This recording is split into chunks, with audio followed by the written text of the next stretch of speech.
स्थापकाय च धर्मस्य सर्वधर्मस्वरूपिणे अवतारवरिष्ठाय रामकृष्णाय ते नमः.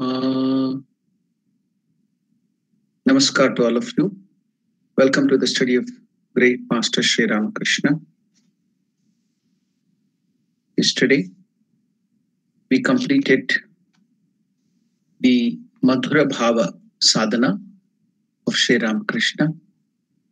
Today, in this session, we shall all enter the Sri Ramakrishna's sadhana, spiritual practices or disciplines of the Advaita Vedanta. We should also note that in Vedanta, all the three steps exist, not only Advaita. That's why we can see revered Tapasya Nandaji Maharaj, one of the vice presidents of Ramakrishna order, had written a book, Bhakti Schools of Vedanta. So, Dvaita, Vishishtadvaita, Advaita, all three are part of Vedanta, the stepping stones of Vedanta. So now, today we shall enter. All of us will go and see Ramakrishna's spiritual practices, spiritual sadhana. We are all spiritual aspirants practicing to gain the realization of God. So now we have to go and see how Sri Ramakrishna will practice the Advaita Vedanta sadhana, master sadhana of Vedanta. Now, perfected in the disciplines of the Madhura Bhava, the sweet mood or conjugal mood, the master now reached the zenith of the sadhana of all the devotional moods. So the topmost mood is the Madhura Bhava. But before recording the history of the rest of his extraordinary spiritual strivings, it is necessary to make a study of his mental state at that time. What was the condition of his mind? How was it thinking? How was it working? Just like we saw earlier, Ramakrishna had some dreams when he was a child. Ramakrishna had some imaginations about his future life. Suppose he has got an opportunity to be born again. How would he be preferring to be born again? We saw that yesterday. And also finally we saw Ramakrishna had a wonderful vision. And also we learned so many things by that vision. Whereby after the Madhura Bhava, when he was constantly having the darshan of Lord Krishna, once he had this darshan, we also know that Lord Krishna's image merged into the person of Sri Ramakrishna, then he would be always having the vision of Sri Krishna. In that beautiful vision, he saw a cord of light connecting Lord Krishna's feet, the devotees, and the scriptures, Bhagavata. So Ramakrishna used to always tell again and again, whenever he used to come to any congregation, he used to fold his hands and repeat this word. In Gospel of Sri Ramakrishna, we can find it again and again. Bhakta, Bhagavata, Bhagavan, all three with Bha. Not even you can see Bhakta, Bha, Bhagavan, Bha, Bhagavata, Bha. All the three start with the Mahaprana, Bha. Not even Alpaprana. It's not Bhakti, Bhagavata and Bhagavan. It is Mahaprana. So, Bhakta, Bhagavata, Bhagavan. So, all three are one and the same. He used to always repeat that. So, that also led us to the conclusion that there is no difference between the devotees and his scriptures and the Lord himself. So, we have to have a lot of faith, intense faith in scriptures, and you have to practice them. Then we have to look all the devotees, all the living beings of the Lord as the manifestation of the Lord himself and treat them with great love, with great intense service has to be done to them, seeing the Lord in them. In the children's class, I explained to the children in the Hinduism for Children class, I explained to them that is yesterday, Sunday, it was the Pitru Paksha children were made to know about Pitru Paksha. What is Pitru Paksha? Who are Pitrus? What is this Paksha?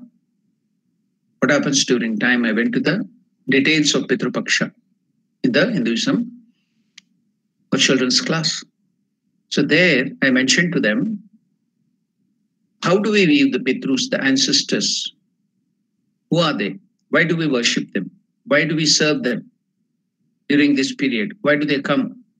So while explaining that, we term, in our Vedic term, the Pitru worship is done with the attitude of Pitru Narayana. Pitru Narayana. In all our ancestors, we try to see Lord Narayana and worship Lord Narayana in the Pitrus, because in every living beings, it is the same Lord who exists, even in the ancestors. So that was what I explained to them. So seeing Lord Narayana, here too, Ramakrishna had that vision, whereby in all the devotees, in all the living beings, it is Narayana or Vishnu or Lord Krishna or whatever you may call, Lord Shiva, Lord Mother Durga, Goddess Durga, Ganesha, whatever you might. It's the same one. So he had that beautiful vision. And now, again, we are seeing Sharda Nandaji Maharaj telling, it is necessary for all of us as spiritual aspirants to look at what was the mind of Sri Ramakrishna. How was it working? So, in the beginning of this great master, we entered Kamarpukur. We all saw the sports of Sri Ramakrishna. Then we came to Dakshineshwar. Then we went to Jan Bazar, house of Mathur Babu. Then we went to Durga Puja. So many places we are going with Sri Ramakrishna. Now Shardanandaji Maharaj is taking into the mind of Sri Ramakrishna. So we are entering to see the working of the mind of Sri Ramakrishna. It's necessary to make a study of his mental state at that time. All of us, the seekers, we will enter now the mind of Sri Ramakrishna. Okay? So now, one more thing which I want to remind you is, in Bhagavad Gita, Arjuna asked the question while Lord Krishna explained to him what will be the nature of Atman. How does a man gets perfection, perfect freedom? Who becomes perfect? How would be a perfect man with the knowledge of Atman or Parabrahman? Then Arjuna wanted to know, what are the features? How does he behave? What will be his characteristic? So that is called Sthita Prajna Lakshana. Before that, Arjuna asked the question, Sthita Pragnasya ka bhasha samadhistasya keshava sthitadi kim pravasheta kimasetam vrajeta kim. How does a man of perfection, Sthita Prajna, who is controlled completely his mind and established in the Atman, and nothing can disturb him, how does he behave? How does he walk? How does he talk? How does he think? So then Lord Krishna takes us to watch the mind, the doings, the character of a Sthita Prajna, a perfect man, a man of wisdom, a man of steady wisdom. So we study there. So likewise, we all of us, like Arjuna, with the help of Lord Krishna, now Shardanandaji Maharaj is taking all of us to the mind of Sri Ramakrishna, the Lord himself. So we shall enter and see the workings of Sri Ramakrishna's mind. If an aspirant wants to be successful in the discipline of any one of the devotional moods, so now there is a question, do we want to succeed in spiritual life? So there will be ifs and buts. So if an aspirant, we are all spiritual aspirants, Shardanandaji Maharaj is telling, if all of you, all of us wants to be successful, having the desire to be successful, or is it just a fad? We want to study, we want to read the life of Ramakrishna like a novel, just going through it, just to get some enjoyment. That's all. Is that all? Or do we want to move forward in spiritual life, succeed in spiritual life? That is the if which Shardananda Maharaj is asking. If an aspirant wants to be successful in the discipline of any one of the devotional modes, so 5 devotional modes were there according to the Vaishnava scriptures. Then there were so many different types of modes in Shakta scriptures. Then in different other places we have seen. Vedanta, in Vedic period, it was the Shanta mode. So all that we studied. So if an aspirant, if we want to be successful in any discipline, in the discipline of any one of the devotional modes, he will, we have seen, have to do it by shunning, giving up. So renunciation, giving up is the first step. Without giving up something, we cannot catch hold of another thing. So it's a basic thing. Even in science, the basic principle of science is, we all know that 2 things cannot occupy the same place at the same time. So one thing has to be taken out, for another thing to be there at the same time in the same place. So that's why the basic principle of science is 2 things cannot occupy the same place at the same time. So here, Shardananda Maharaj is telling all the spiritual aspirants, if you want to succeed, if you want to go forward in spiritual life, you have to choose either one of them. You can't mix up, you can't combine. As you give up this, then that will start filling up. The more you remove one thing, the more that thing, another thing will enter in.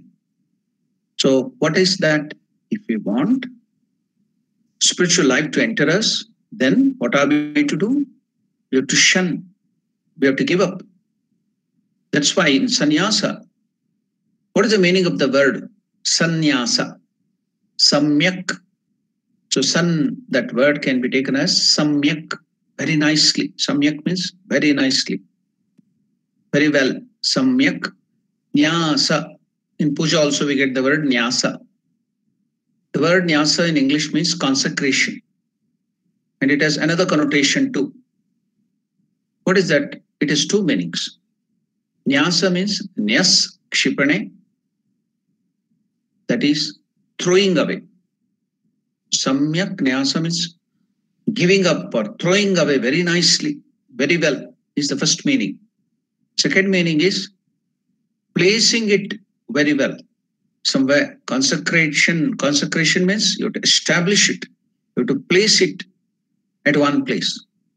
So if you have to place your mind, your personality at the feet of the Lord, consecrate it at the feet of the Lord, think of the Lord, dedicate your life to the Lord, then you have to nicely remove your mind from the worldly thoughts, bad thoughts. So first you have to nicely throw, shipane.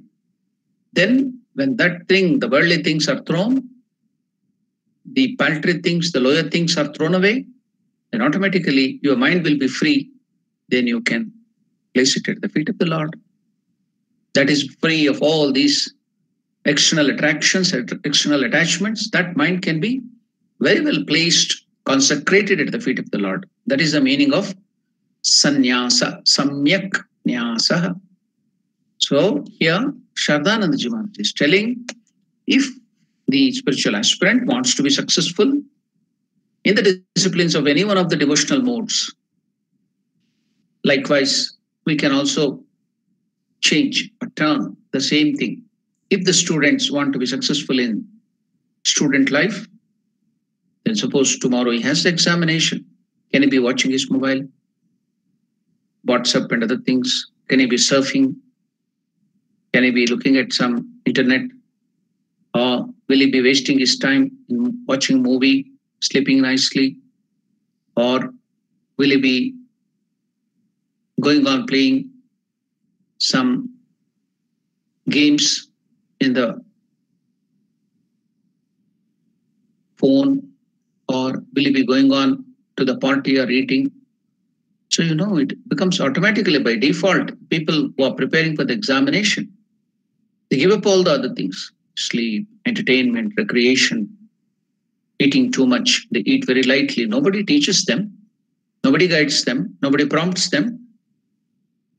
So it comes naturally, isn't it? If you want to gain education, if you want to do good well in the examination, so all that 1 month or whatever before the examination, you give up everything. You look like a great rishi, a saint, given up everything. So if you want that, you have to give up this. So likewise here too, it extends. It becomes a little more. In spiritual life, if an aspirant wants to be successful in the discipline of any one of the devotional modes, he will, we have seen, have to do it without any choice. Have to do it by shunning sights. That is our attraction of the indriyas, the sense organs, sight, taste, and other worldly objects of enjoyment. We have to shun it. We have to give it up. The saying of the perfected devotee, here in South Africa, people know him very well. From UP, Bihar, people came to South Africa in 1856 or something at that time. When they came here to work in the farm, in the sugarcane field and mines and other places, British bought them. The only thing they carried from UP, Bihar was their Ramayana of Tulsidas. And from Tamil Nadu, Andhra, and some parts of Kerala, they came with the literature of Lord Shiva, Mariamman, Subramanya, Muruga, and some people also carried Ayyappa. So from South India and from North India. So they carried this Ramayana with them. They do not know any Veda, Mantra, Sanskrit. Ramayana was there. Tulsidas Ramayana. So that Tulsidas is called Ramcharitmanas. There's so much devoted here to Hanuman. Any problem, anything, they will chant Hanuman Chalisa. So they have firm faith that if you repeat Hanuman Chalisa, all their problems will be solved, all their desires will be fulfilled. So I see them with so much veneration and so much deep faith in Lord Hanuman. They chant that Hanuman Chalisa. So here, Hanuman Chalisa is also composed by none other than that perfected saint, Tulsidas. So Sharadanandaji Maharaj is telling the saying of the perfected devotee Tulsidas. There is no selfish action. There is no selfish action where Sri Ramachandra is really true. There is no selfish action where Rama is, and there is no Rama where selfish action is. So the term used by Tulsidas is, जहां राम है वहां काम नहीं, जहां काम है वहां राम नहीं,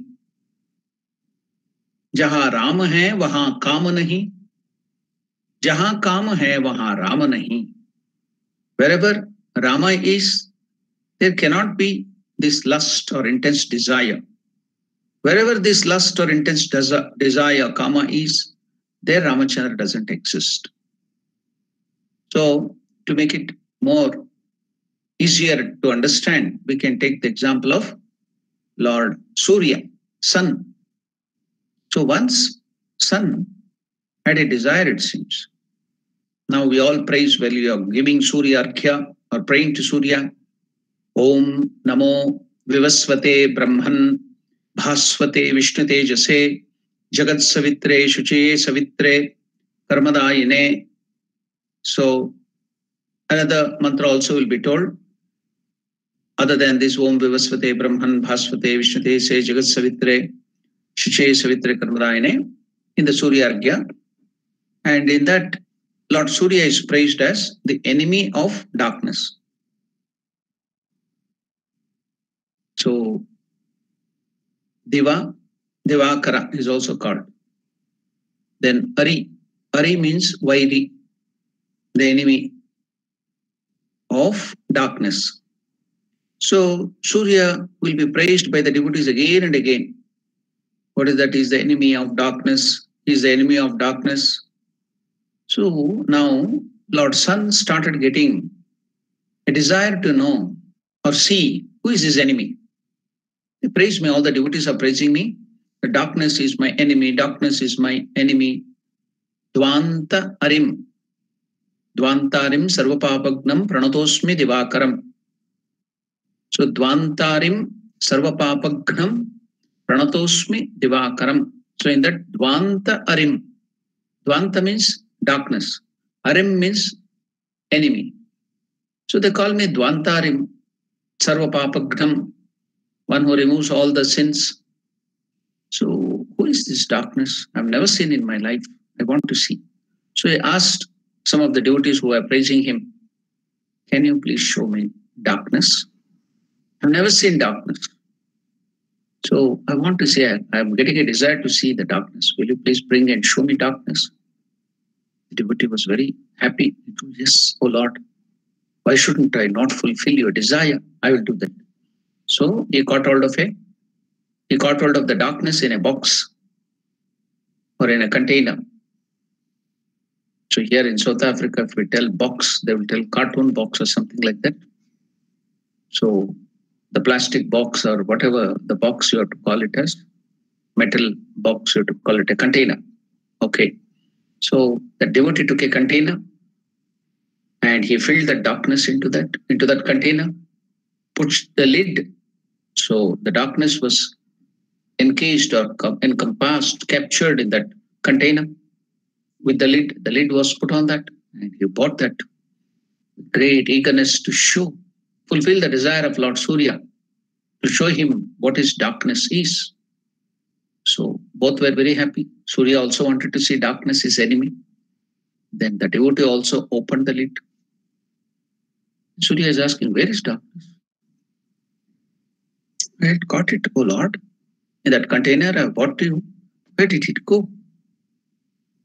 So the outcome is that how can the darkness exist where Surya is, where light is? It can't. So that is what it is told here. Wherever the Lord Ramachandra is, you can't have this lust or kama or desire. Just like Ramakrishna explained about the love of Gopika Stri, the woman of Braja, Gopi and Radha. It was not having even a tinge, an iota of lust, kama rahita. Their devotion was ahayituka, pure. So no lust, no selfishness. So while somebody blamed that, oh, it was all lust of the gopis, then Ramakrishna explained, how can it be?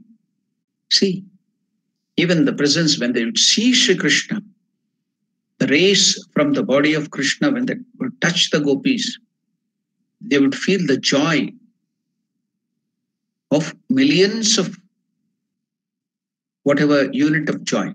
Suppose, Ramakrishna explained, suppose we think the bodily joy, conjugal joy in this world is the highest. We human beings assume.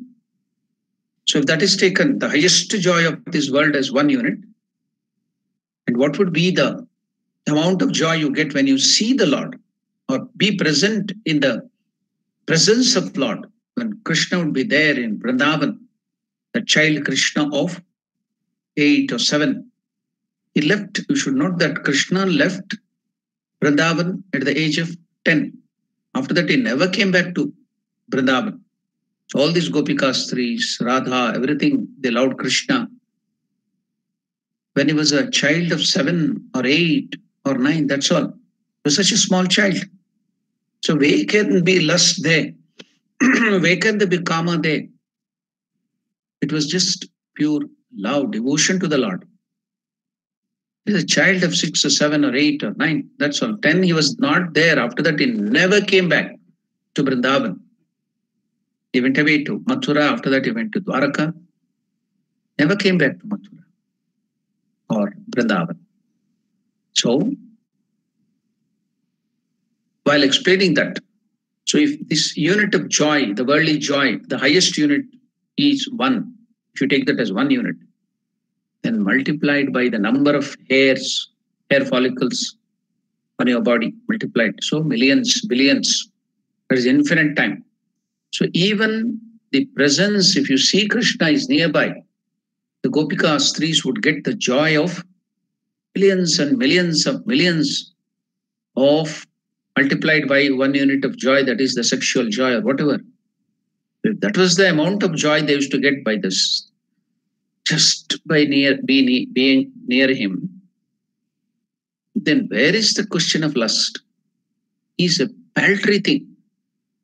Just like you have elixir, amrita, you have this nectar, elixir, and you have the water, gata water.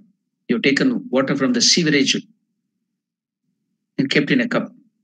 Will you try to drink that sewerage water or the gata water when you have this elixir is given to you?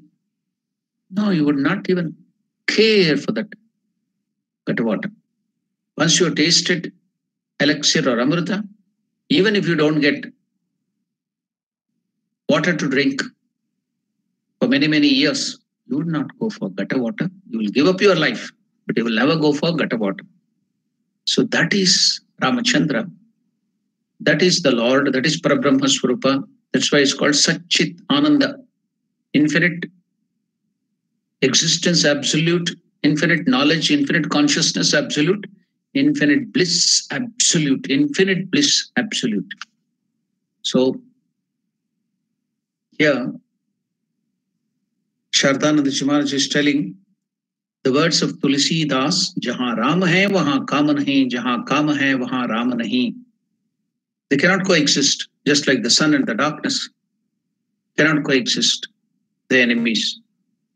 So one more example, beautiful example given by Sri Ramakrishna in Gospel of Sri Ramakrishna is that somebody advised Ravana, you want to entice Mother Sita, you want to marry, want to make Sita your own. You have tried, you are doing so much, showing your pomp and glory. You're such a great king, so many great things you are telling. Why did you try this method? Ravana was very eager to hear. What is that method? Please tell. This story is told by Sri Ramakrishna himself. What is that method? They advised him.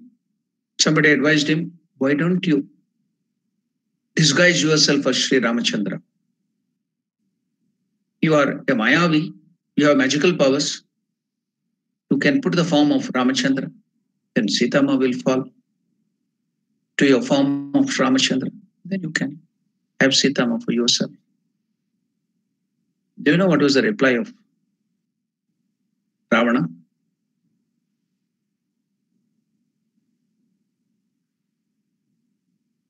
The word Rama or Ramachandra itself will take away all your lust, Kama. Then if you take the form of Sri Ramachandra, just form, external form of Ramachandra, disguise yourself of Ramachandra, will there be lust in my mind? Can there be lust in my mind?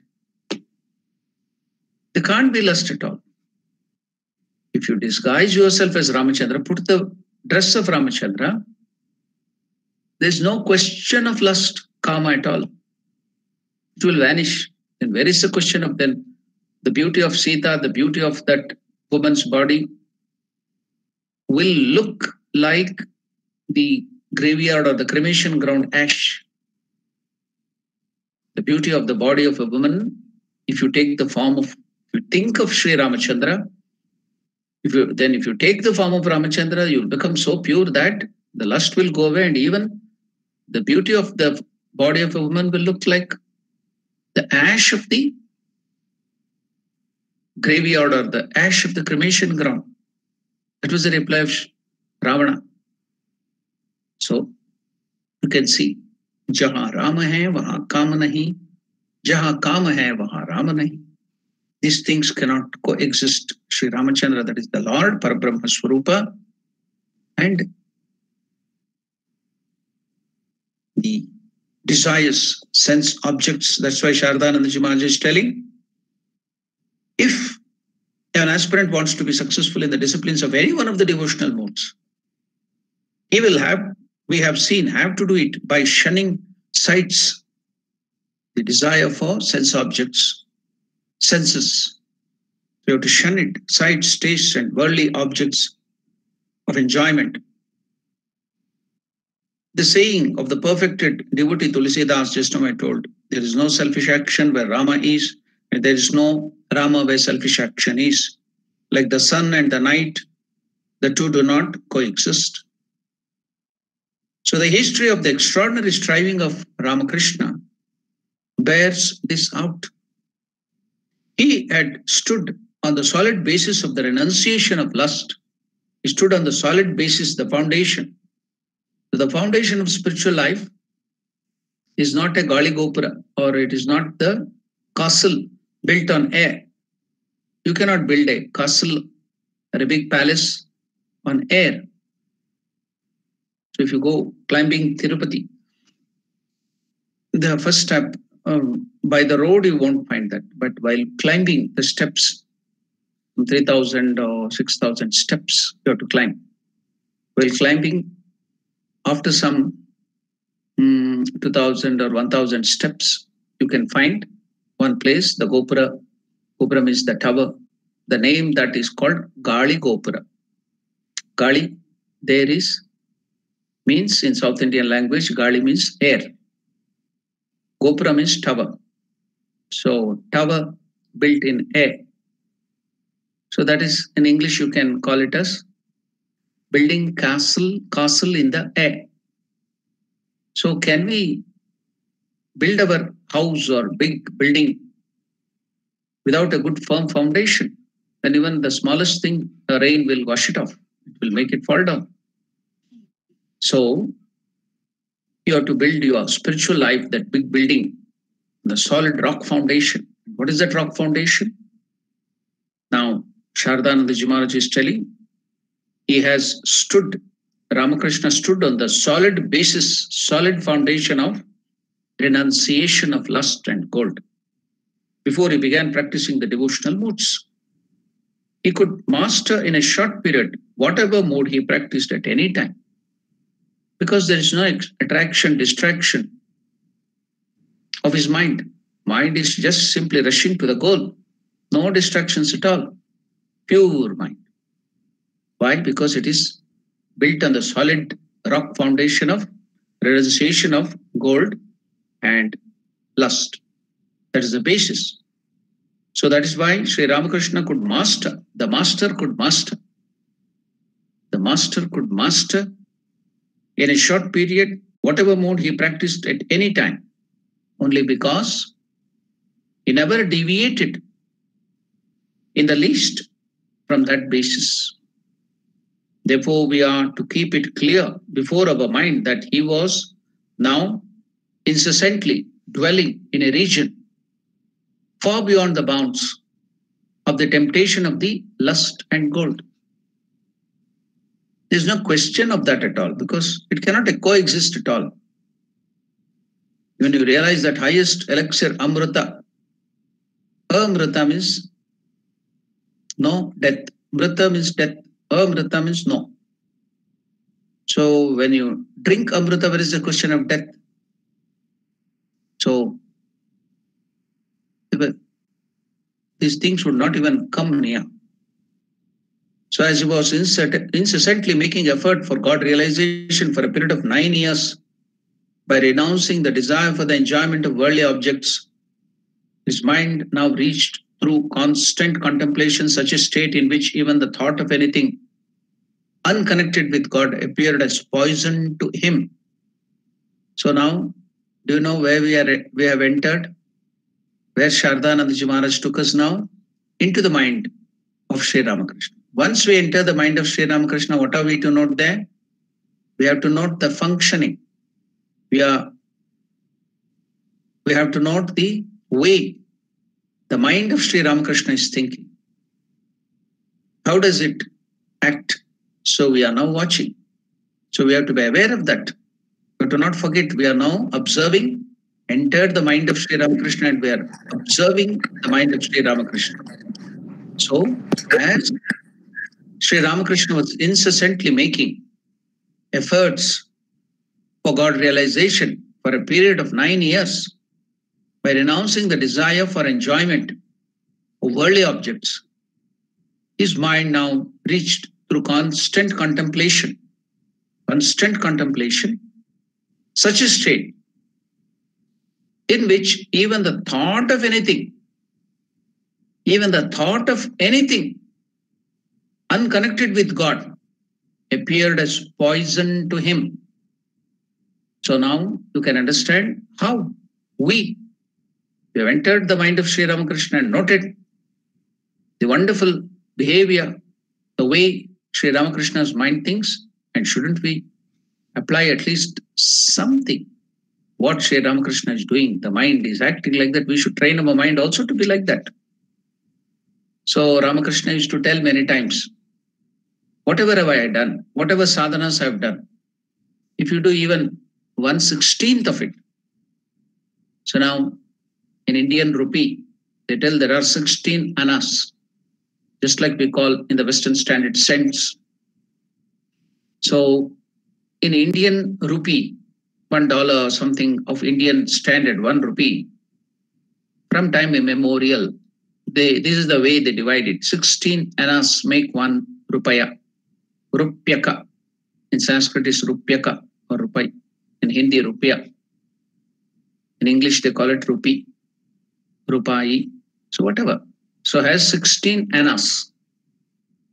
So taking that as the example, Ramakrishna used to tell, if I have practiced full 1 rupee of sadhana, at least you, if you hear that, practice 1 anna, 1/16th of that, that is more than enough. You'll get everything. You need not do all the 16 like me. Just a little.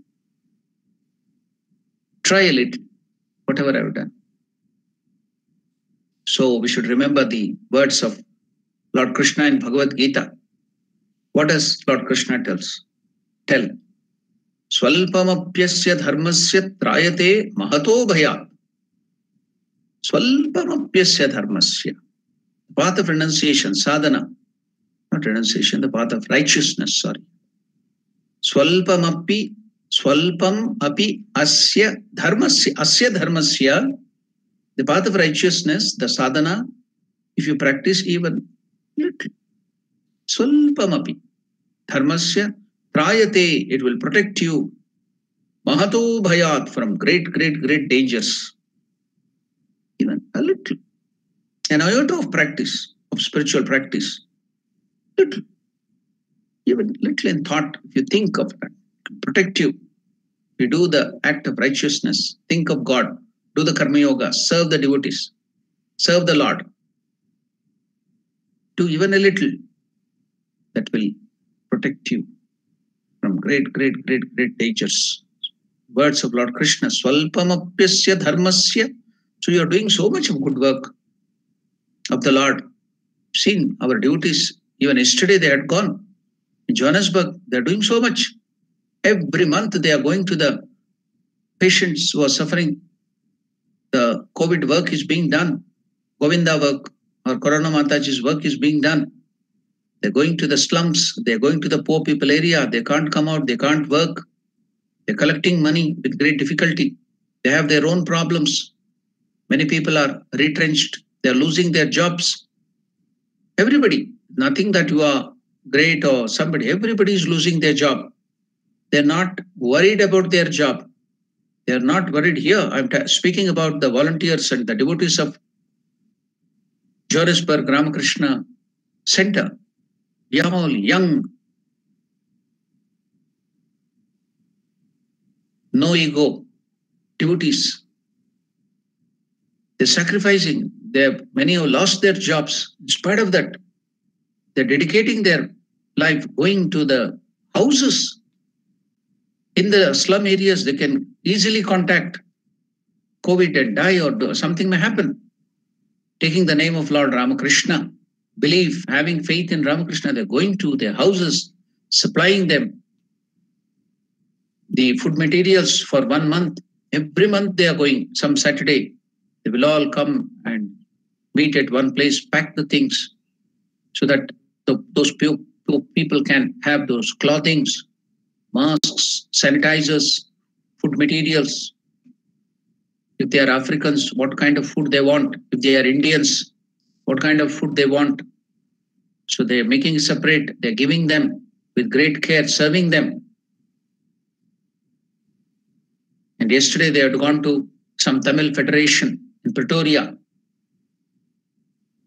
and went there. They helped those people in preparing food and packing them. And also they gave some hampers, food materials to poor people there.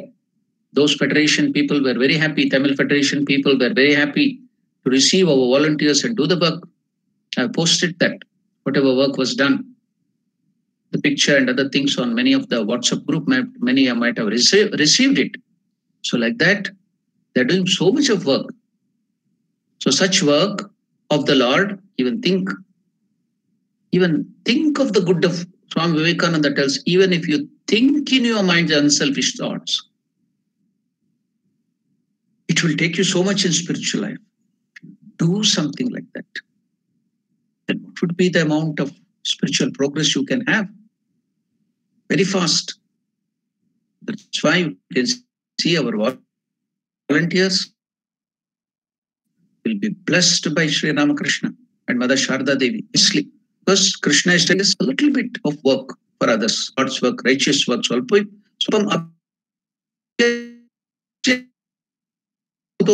can protect.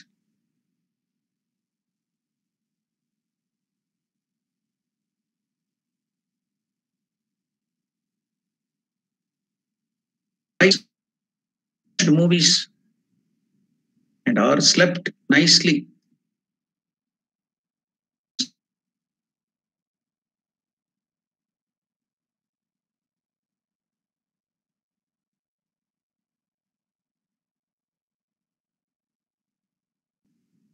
So what we have to see, the working of the mind here is of Sri Ramakrishna, which was the basis. We have to develop that at least to some extent. Small, 1/16 of the part, a small. What is that? Sri Ramakrishna used to practice in his mind. His mind now reached through constant contemplation such a state in which even the thought of anything unconnected with God appeared as poison to him. You can practice that a little at least, which is obstructing God, which is going to be a hurdle in our progress in spiritual life. You have to shun it like poison.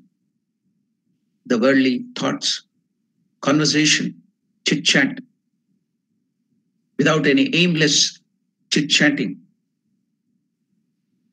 aimless actions, just going on criticizing others, calumny, spreading calumny, rumors, talking unnecessary things, giving up all those things. So Ramakrishna's mind is working in that pattern. We have now entered into his mind and seen the functioning. You can practice a little. So his mind now reached through constant contemplation such a state in which even the thought of anything unconnected with God that would stop him or take him away from God appeared as poison to him. The more he understood and manifested in body, mind, and speech that the reality of God was the essence of all essences. The reality of God was the essence of all essences. The reality of God was the essence of all essences and the ultimate of all ultimate. The more did he grow absolutely indifferent to. The more did he grow absolutely indifferent to and free from any desire for the attainment here or hereafter of anything except God. His mind didn't want anything other than God, because God is the essence of essences. God is the ultimate of all ultimate. So his mind grew absolutely indifferent to those worldly things and free from any desire for the attainment here in this world, the worldly enjoyments, or hereafter in any other lokas, in the upper lokas from the bhumi, bhuhu, bhuvaha, suvaha, tapaha, mahaha, janaha, satya, 14 lokas up and below, the 7 above, including the earth, bhuhu, bhuvaha, suvaha. That is in a short way told in the Gayatri Mantra, Bhur Bhuvasvaha Tatsaviturvarenyam. That Bhur Bhuvasvaha is indicating all these 7 up and 7 below the lokas. Suppose you are a group of 14 people. Now you have less time, you can't repeat all the name. Then you will tell 3 names. Ram, Sham, and somebody else. Krishna, Ram, Sham, and Krishna, and all others. Likewise in Gayatri Mantra, all the 14 words is included by telling Bhur Bhuvasvaha. All these lokas. Up from Bhumi, Bhuhu, Bhuvaha, Suvaha, Tapaha, Mahaha, Janaha, Satyaloka. Below, Atala, Pitala, Patala, Rasatala, Talatala. 7 lokas. All that in the solar system. Sun is the center. So all that is included by Bhuhu, Bhuvaha, Suvaha. So if there are any enjoyments there too, we aspire, we do all these punya karmas, we do a lot of punya karmas here, because after my death I may go to those loka. If I have little punya, then I will go to Pitraloka. If I have little more punya, I will go to the next Yakshaloka, Gandharvaloka, Nagaloka, Kinnaraloka, Kimpurushaloka, Swargaloka. So more punya, still more. Then after exhausting all that punya merit, again you have to come down to Bhuloka, this bhumi. This is the karma bhumi. So give up not only the desire for enjoyments in this world, also hereafter, for all the other lokas too.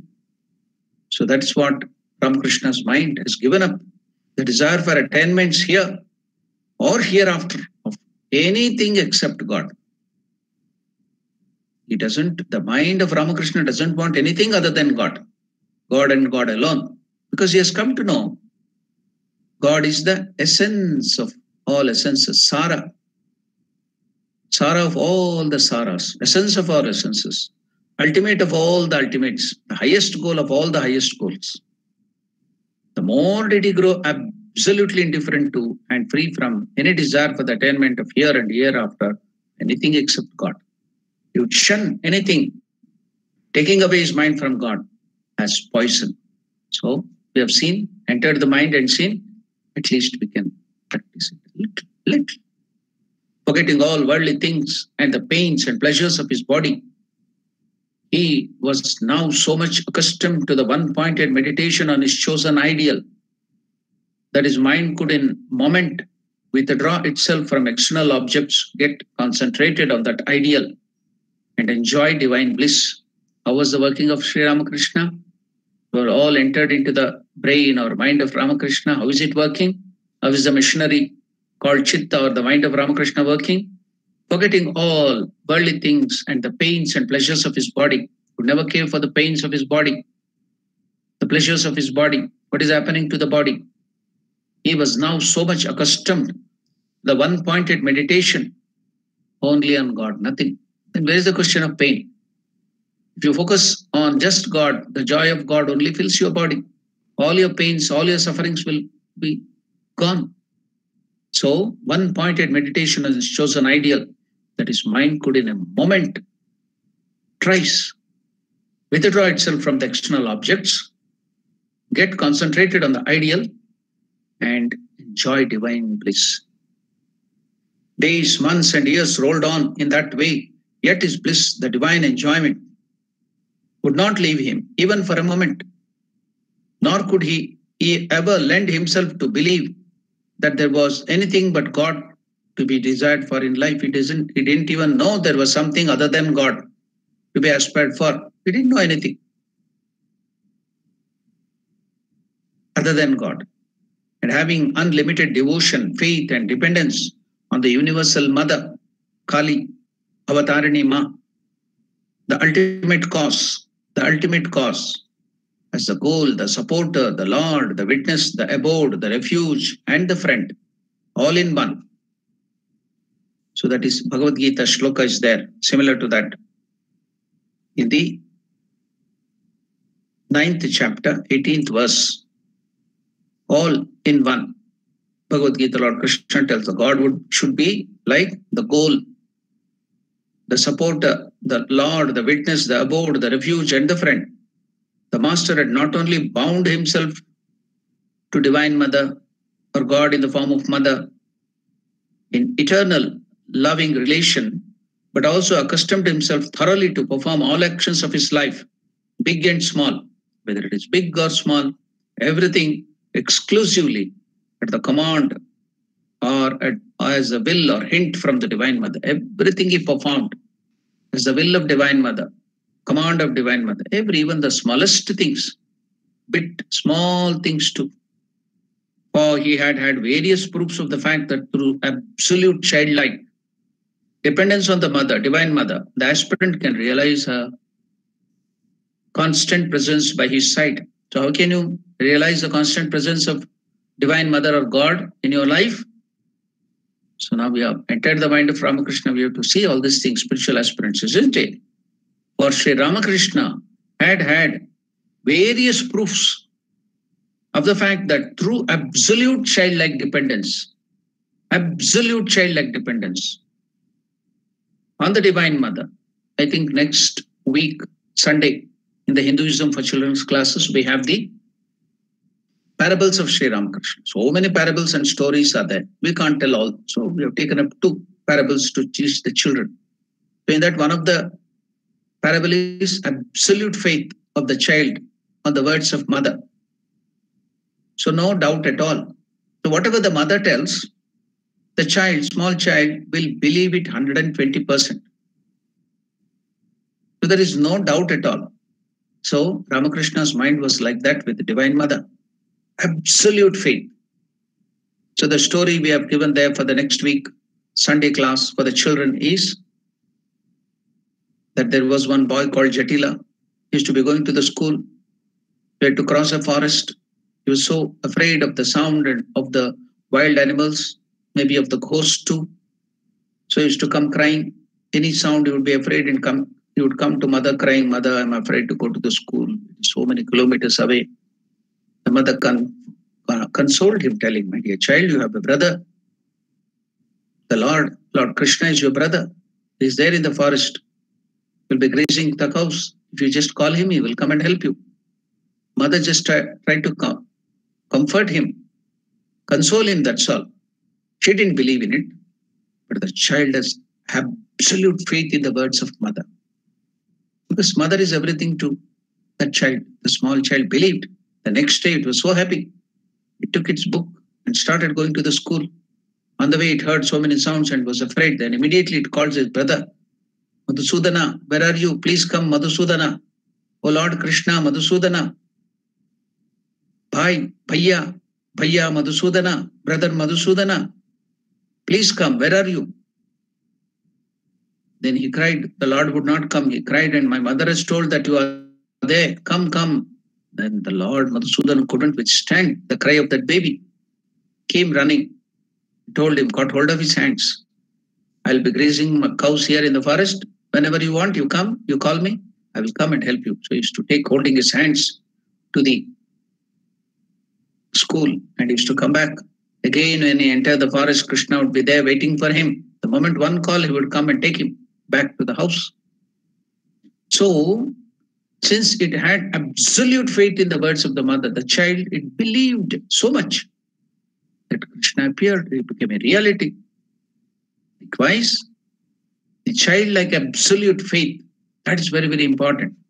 Ramakrishna had childlike dependence, through the absolute childlike dependence on the Divine Mother.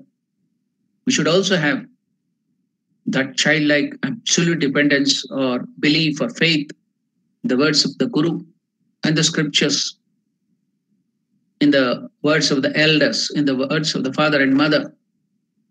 Then you can also gain. So through the absolute childlike dependence on the Divine Mother, the aspirant can realize her constant presence by his side, experience always the blessedness of her sweet words and the support of her powerful arms, and be relieved thereby of all fear in treading the difficult path of this life. Why did the master, it may be asked, engage himself in disciplines? Even after thus knowing the cause of the universe, even after realizing, even after having Divine Mother by his side, always constantly guiding him, guarding him,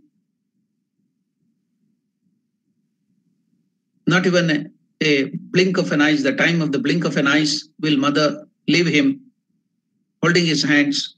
Why did the master, it may be asked, you may get a doubt, engage himself in discipline, so much of disciplines, even after thus knowing the cause of the universe, as his own mother, ever present by his side?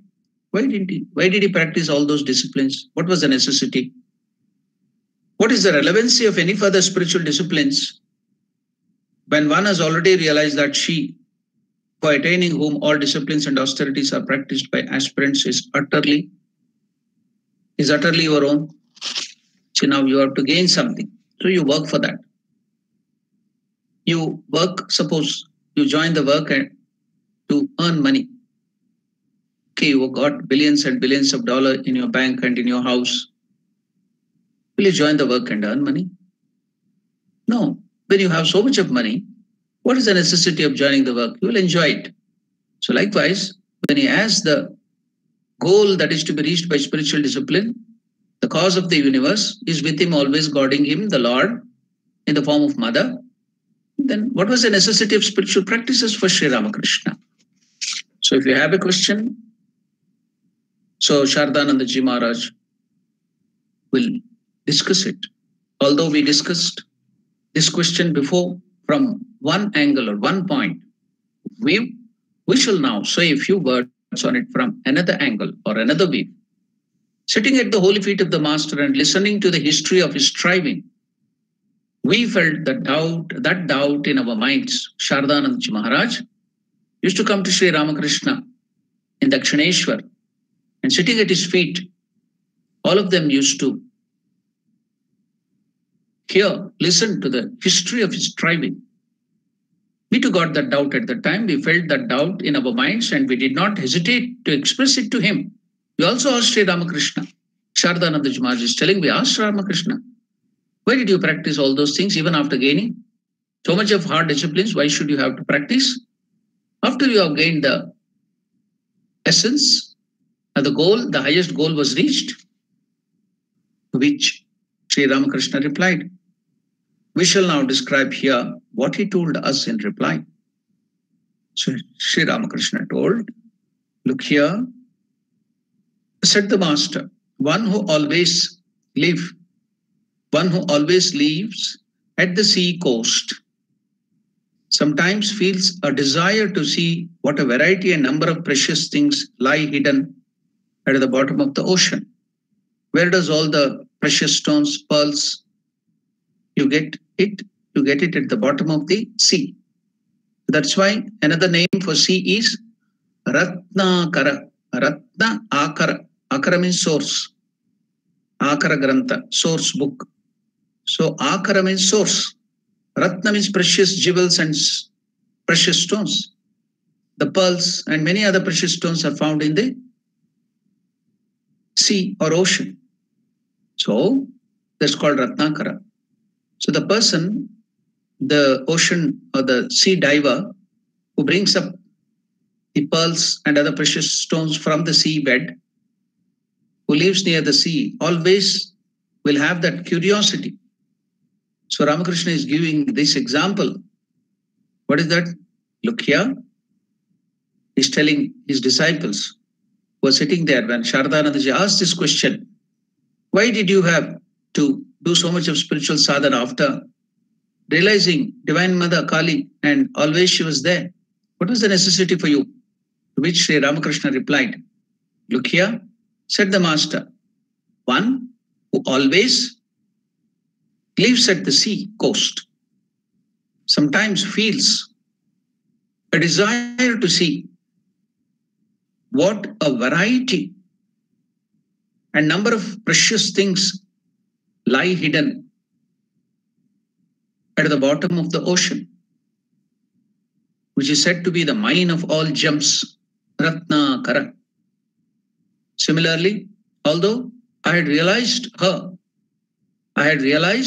the Divine Mother, God in the form of Mother, Parabrahma Swarupa, Nirakara Nirguna Parabrahma Swarupa, took the form of Divine Mother Kali and she was always there with me.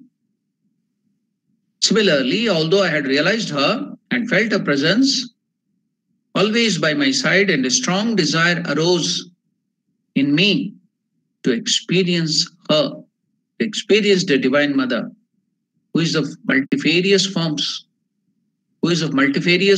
and relations, in as many of such forms and relations as she would be pleased to reveal to me. Multifarious, infinite order forms. So I wanted to know, see, realize, taste all those forms of the Divine Mother, establish relationship with that form and attributes, the qualities of Divine Mother, as much she was pleased to show me. She would be pleased to reveal to me. So therefore, whenever I desire to see or enjoy her in any particular form or relationship, I would pray persistently. I would pray persistently to her to reveal herself to me in that form or relation. The compassionate Mother, on her part, made me personally do whatever was necessary. The compassionate Mother, God is full of compassion. Then what if God comes as Mother? Mother is full of compassion. God, who is compassion infinite, if the Lord takes the form of Mother, so compassion multiplied. So the compassionate Mother, on her part, made me personally do whatever was necessary, supplied me with everything required for that particular form of spiritual practice, and revealed herself to me in that form and in that relation. So did you see? We are all in the mind of Sri Ramakrishna. How the mind of Sri Ramakrishna is working. And Sharadanandaji Maharaj asked that question, to which Sri Ramakrishna replied this, why he did so many spiritual practices. It was thus that all the various disciplines were performed. Sri Ramakrishna himself uttered these words to his sacred lips, telling that it was thus that all the various disciplines were performed, perfected. In the discipline of the Madhura Bhava, the master, as we have seen, reached the ultimate plane of sadhanas, of the devotional moods. The ultimate was reached in devotional moods. He then felt the urge to perform the discipline of the non-dual mood, the one without second, non-dual, Advaita, monoism, Advaita, to realize God in his non-dual attribute, non-dual aspect. So, Advaita, non-dual mood, which is beyond all moods. Now he has reached the acme of all moods. Now we want to realize God, who is beyond all moods. So which is beyond all moods, as is well known in the Vedanta. Vedanta describes the Parabrahma Swarupa, the highest manifestation of the Lord, as beyond all moods. Nirguna Nirakara Parabrahma is beyond everything, good and bad, righteous, unrighteous. That's why Krishna told in Bhagavad Gita, Sarvadharman Parityajya Mamekam Sharanam Raja. Giving up all your righteousness, unrighteousness, all those things, come and surrender at my feet. That's what Krishna is telling. That is, merge in that Parabrahman.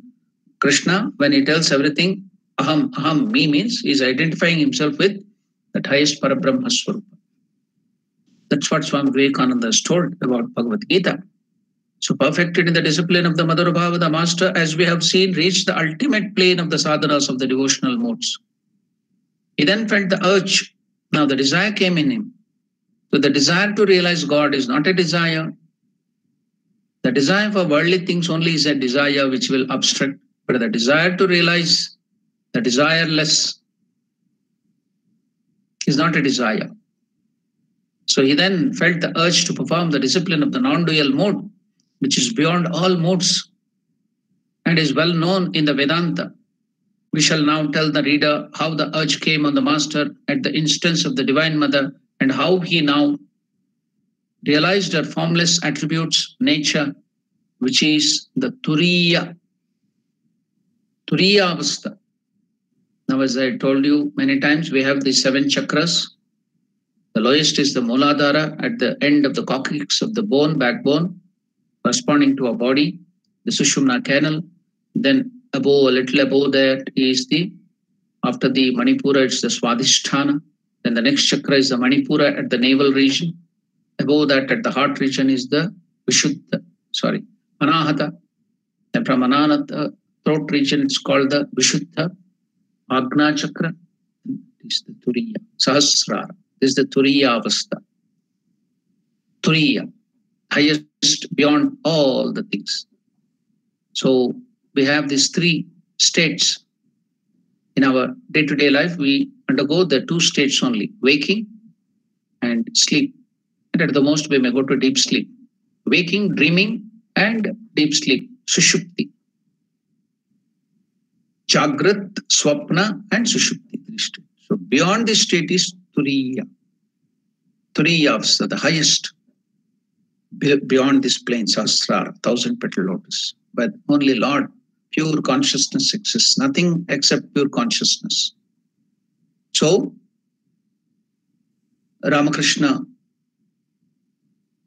we shall tell the reader, Shardananda Maharaj is telling, we shall now tell the reader how the urge came on the master at the instance of Divine Mother's will, and how he now realized her formless, attributeless nature, which is the Turiya, or another name for Turiya is absolute. Absolute. The master's aged mother, Chandramani Devi, is now aged. So she doesn't want to live anymore in Kamarpukur.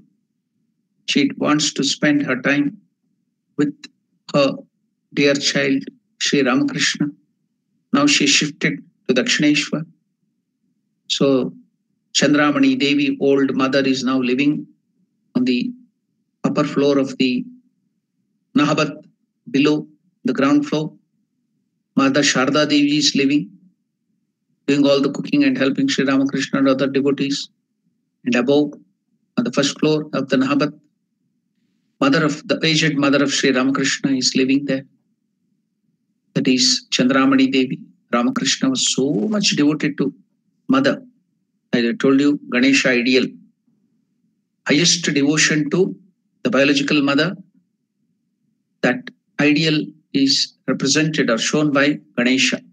Brahmacharya ideal, education, then Matru Bhakti, that ideal, and seeing the filial attitude in every woman all through his life, that is Ganesha, Sarva Deva Devi Swarupa, Ganesha Swarupa Sri Ramakrishna. So now, Ganesha Swarupa Sri Ramakrishna is to go serve his own biological mother every day, massage her feet with the medicine of the oil, fan her, make her eat food. He would not eat food until Chandramani Devi has taken food.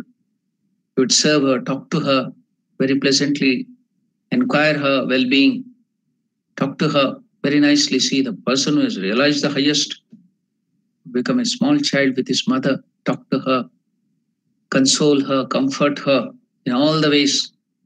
The Ganesha Swarupa, Matru Bhakti, Sri Ramakrishna. So now that mother, aged mother, the master's aged mother, Chandramani Devi, was living at Dakshineshwar Kali temple when he began practicing the non-dual mode. At the passing away of her elder son Ramkumar, the bereaved old lady consoled herself with difficulty, looking endearingly on her surviving 2 sons. But now when it was rumored that her dearest and youngest son Gadadhar had turned mad.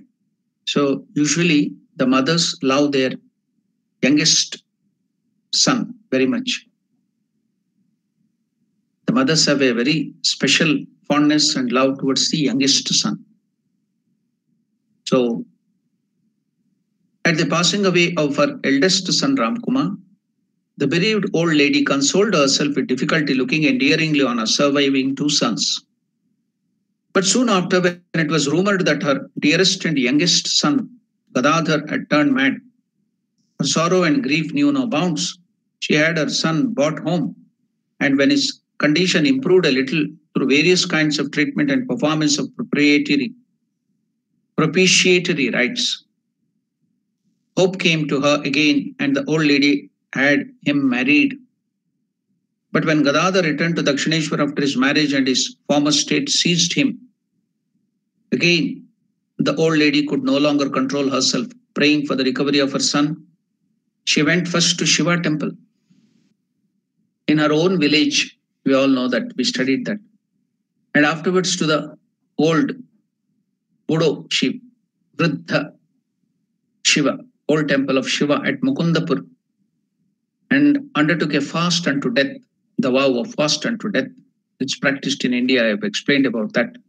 Whenever they have any difficulty to overcome the difficulty to their children or themselves, people go there as votaries with votation, ask the God to remove that hurdle, or else they will give up food and die. Upavasa Satyagraha. So she undertook the fast unto death when the great god Mahadeva, Devadeva Mahadeva, told her in a vision that her son was in divine inebriation. It is not madness. It was madness for God. It is not mad. He was not mad. He was very healthy, perfect.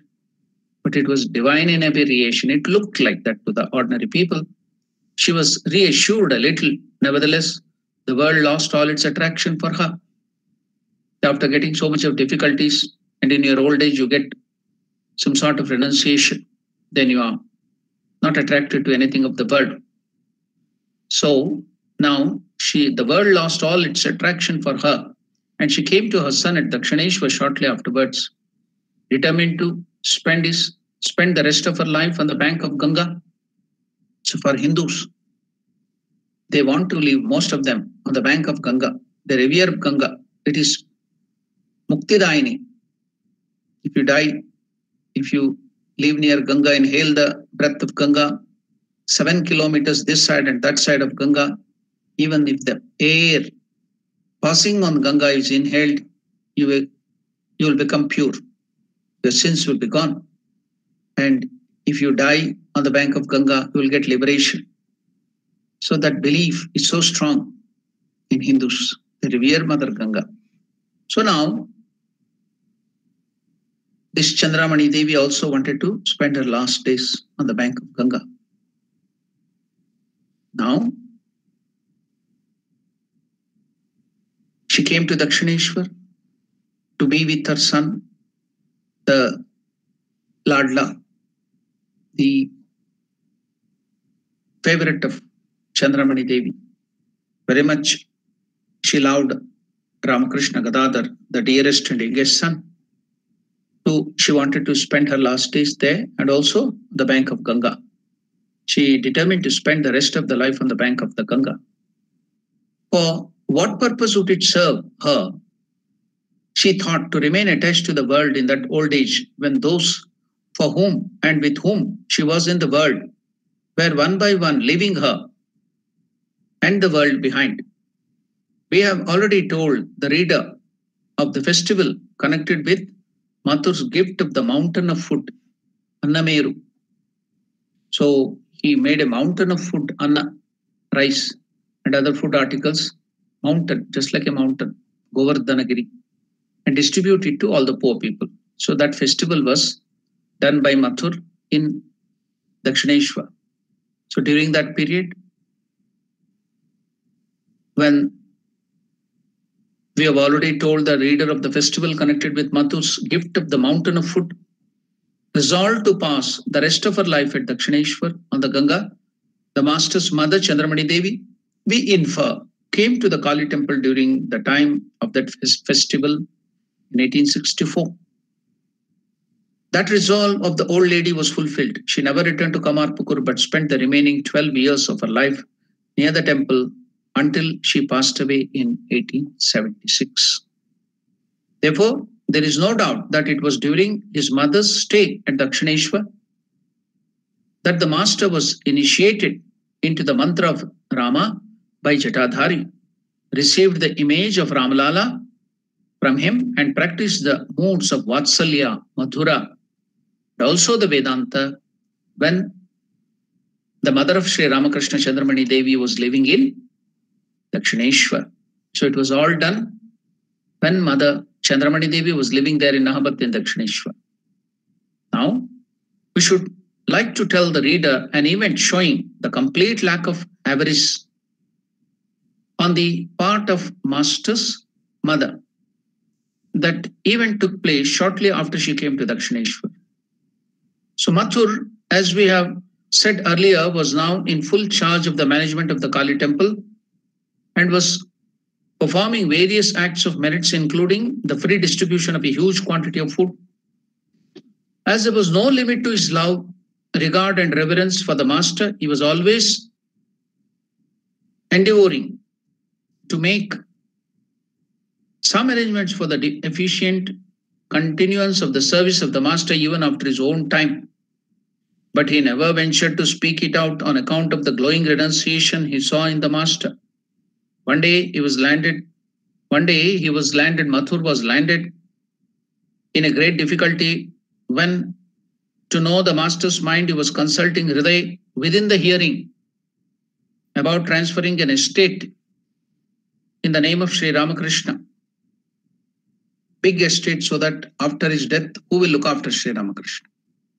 Mathurnath Babu was very much worried. So he wanted to leave an estate and some amount of money in the name of Sri Ramakrishna, so that after Mathurnath passing away, all that money and estate, the amount income from that estate can be used to look after Sri Ramakrishna. So he was just in the hearing of Sri Ramakrishna, he was talking this matter with Hriday. What happened then? One day, Mathur was landed in a great difficulty when, to know the master's mind, he was consulting Hriday within his hearing about transferring an estate to him. For as soon as a little of the talk reached his ears, the master ran like one mad to beat Mathur, saying, "Ah, you rascal, you want to make me a worldly man of me?" At the beginning of the class, we saw Ramakrishna would shun anything which would take away his mind from God like poison. So when he came to know that he wanted to keep some money to that estate in his name, Ramakrishna now thought all these things, worldly things, as poison which will take away his mind from God. He got angry with Mathur, just like mad. He shouted and ran towards Mathur to beat him, telling that, "You rascal." So the word used in Bengali is sala, dursala, but you don't get any word in English, so they use that rascal. Dursala. So he got angry. "You want to make a worldly man of me?" But this idea never left Mathur. So Mathur would not give up. He was constantly trying to keep something in the name of Ramakrishna, to do something to Ramakrishna. After he dies, who will take care of Sri Ramakrishna? Who will be there? He's such a great renunciate. Baba should not suffer. So he was constantly trying. He never gave up. Even Sri Ramakrishna came to beat him and got angry on him, scolding him as Sala and other things. But he would never give up. One day, so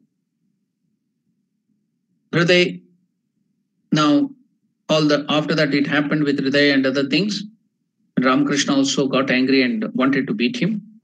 But this idea never left Mathur. It was always burning in his mind, burning. Constantly wanted to do something to Sri Ramakrishna. However, he found no opportunity to fulfill it. Ramakrishna never gave an opportunity to fulfill it. In the arrival of the master's mother, Chandramani Devi at Dakshineshwar, he found this long awaited opportunity to fulfill this intention. Now, if I transfer some money or estate in the name of Chandramani Devi, So whom will it get transferred afterwards? It will go to Ramakrishna because she is the son of Chandramani Devi. So now he got very happy. Now I can do something to Chandramani Devi, then automatically that will go to Ramakrishna.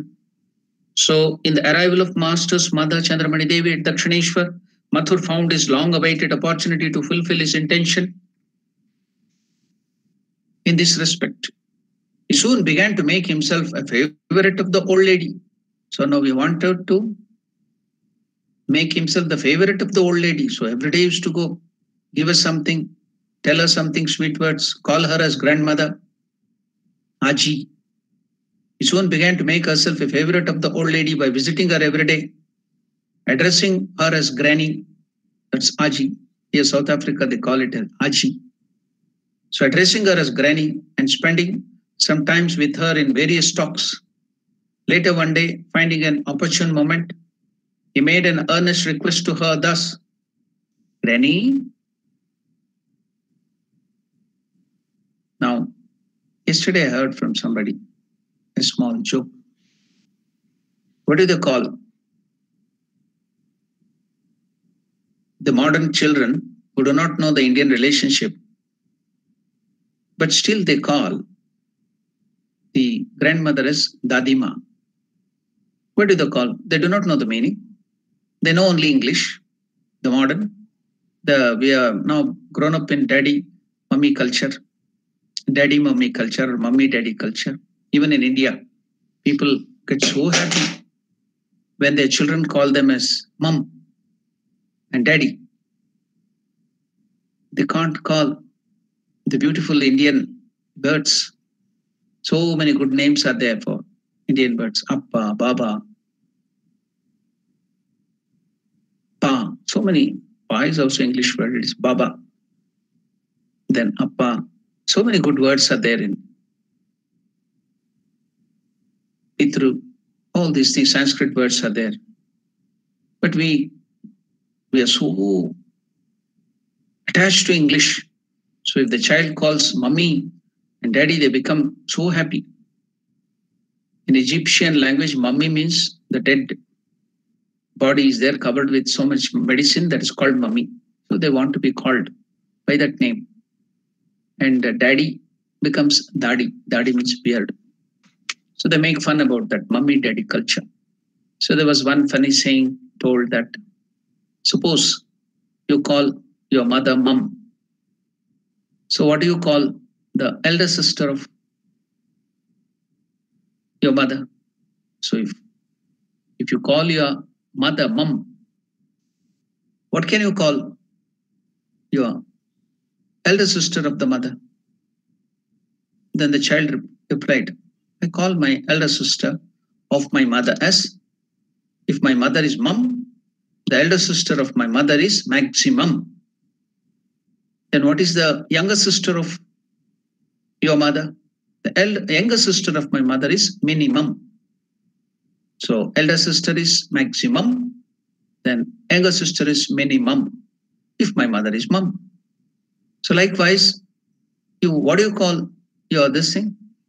But still they are calling the Hindi name or the Indian name Dadima for grandmother. How is that? Even though they know only English, they do not know any other language. The reason they are calling Dadima is to the grandmother, the mother of the father, because there is also a secret. What is that? Daddy's ma. So they know only English, daddy's ma. So daddy's ma is Dadima. So in between daddy's ma and Dadima, they will tell daddy's ma. So that's how they call it. So that's what we find in South Africa also, Dadima, Aji, they call that. So here, now this, our great Mathur wanted to make himself the favorite of Chandramani Devi. He started visiting her every day, talking to her sweetly, addressing her as Granny, Dadima, and spending some time with her in various talks. I landed in trouble when I was learning Bengali. I didn't know much of Bengali. I had in training center learned there for 2 years. I couldn't have any chance to speak there. So I started practicing it after I came to Bangalore.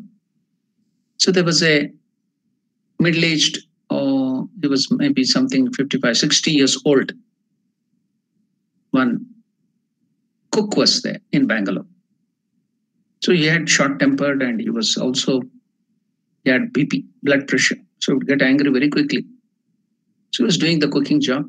So I too wanted to make friendship with him. I used to talk to him lovingly and do all the things. But when his anger will flare up because of the BP, God alone knows. So I was very young, learning Bengali. So he was from Bengal. So I used to talk to him, try to talk to him in Bengali. So I used to address him as elder brother, just to be more close to him. Dada. In Bengali, Dada. In Hindi, Dada means elder brother. So I used to address him as Dada. Because I was yet learning Bengali, I didn't know much of the terms in Bengali. So one day I went there and addressed him as Dadu. I thought maybe the expression of Dada, that means elder brother, will become with sweetness. I didn't know, because out of more sweetness they call Dadu. So I went and addressed him as Dadu. He became very angry. His BP flared up. He started scolding me. What's your age? What's my age? I'm just 55. Why are you calling me Dadu? What is that? Out of respect I'm calling, out of more love I'm calling. He's becoming still angry. How can you call me Dadu? Then I went to somebody and asked, what's the meaning of Dadu? He told it is grandfather. He's very upset to be called as grandfather. I'm only 55, 60 years old.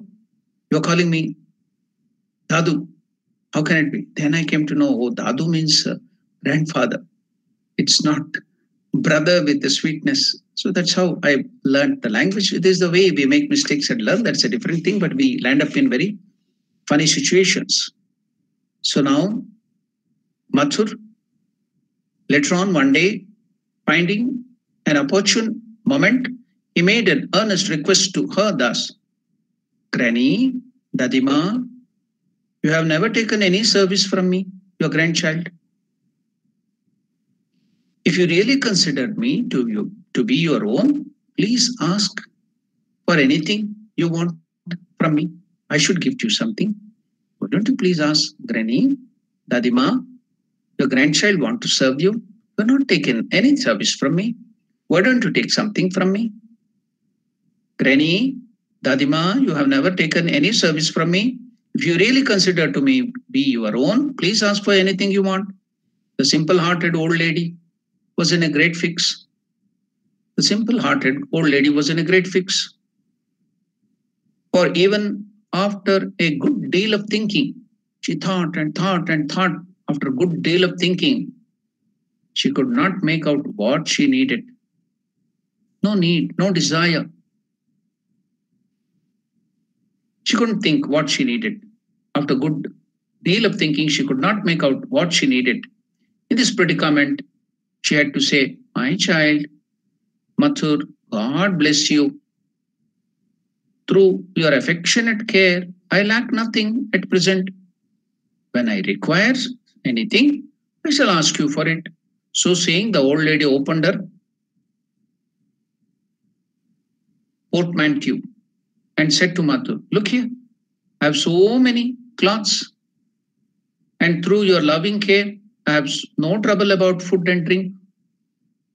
You have arranged and are arranging everything. What then shall I ask for you? What then shall I ask you for? But Mathur was not a person to drop the matter so easily.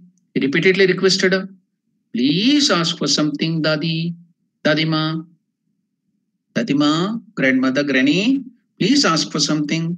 After a good deal of thinking, the master's mother, Chandramani, hit upon something she had need of. She said, my grandchild, if you must give me something, please buy an anna, 1 cent or half cent anna worth of tobacco leaf.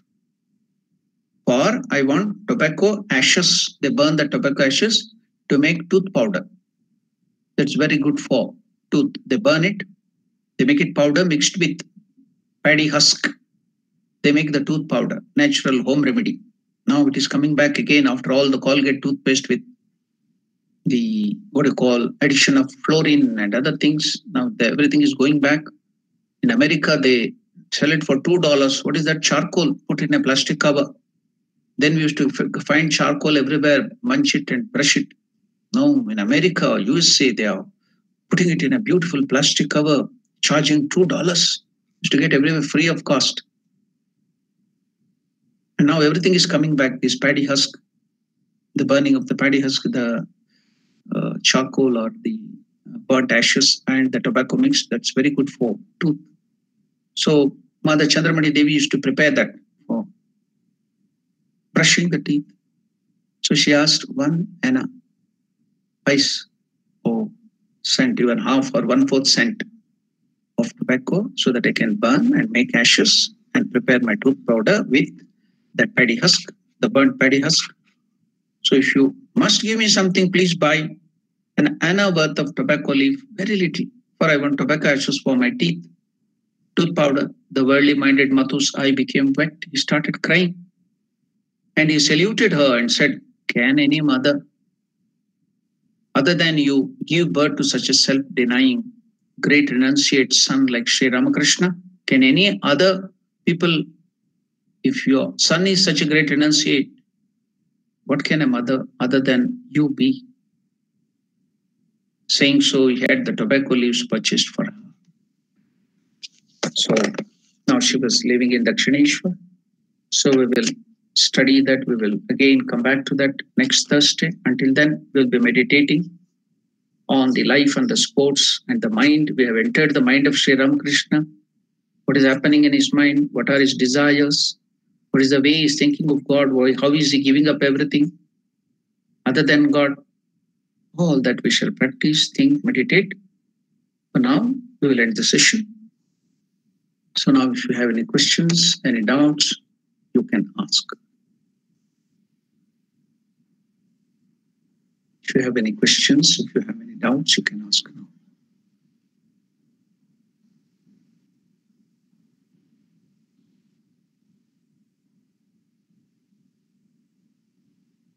Okay, if you don't have any question, I can close the session with the prayer. Om Priyatam Pundarikakshaha Sarvayagneshwaro Harihi Tasmin Tushte Jagat Tushtam Prenite Prenitam Jagat Harihi Om Tat Sat Shri Ramakrishna Arpanamastu.